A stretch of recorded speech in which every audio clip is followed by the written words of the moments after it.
Hi guys, magama na po ta o garlic butter seafoods with oyster sauce. So, una na itong buhaton, mag-blanch ta o mga seafoods.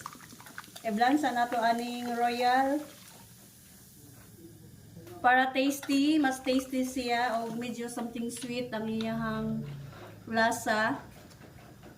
Butangan na to ni o water.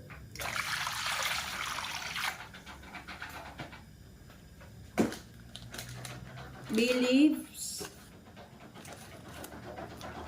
pepper, dugangan gamay na to og royal. Kala niya to na nang i-blanch, hinay-hinay. Tay sweet corn, crabs, shrimp, clams, o squid. So, ato na siyang i-blanch. Ni gumag-blanch ani magamata og sauce.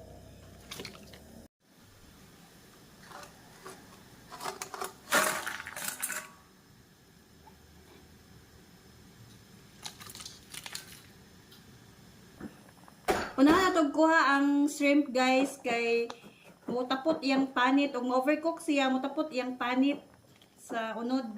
So, lain na tan-awon magkunot. Dili siya first tan-awon kay magkunot man. So, unahan natog kuha. So, kuha na to ang crabs. Okay, luto na siya.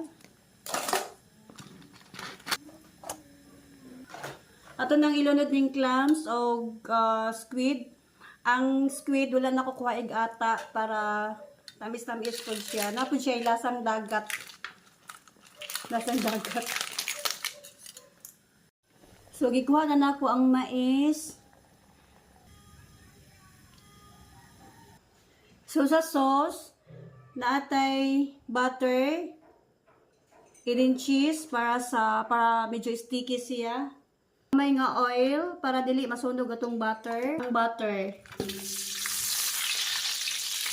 Mag-melt ang butter. Siyempre di mawa atong garlic. Og bell pepper. Og sili haba. Og natay oyster sauce. Og tomato ketchup. Siyempre di mawa ang salt and pepper to taste. So mag-melt taan niyo na. Nag-melt niya, ilunod na to ang garlic. Siyempre, kaya maumaya itong pangan. So, dapat na adyo garlic na. So, huwata ng garlic nga medyo mo brown or magawas ang aroma. Basta ta mag-proceed sa ubang nga ingredients.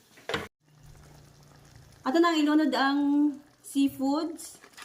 Ako lang gihap ang crabs, clams of squid, shrimp, atong mais. Siyempre, mikos-mikos na.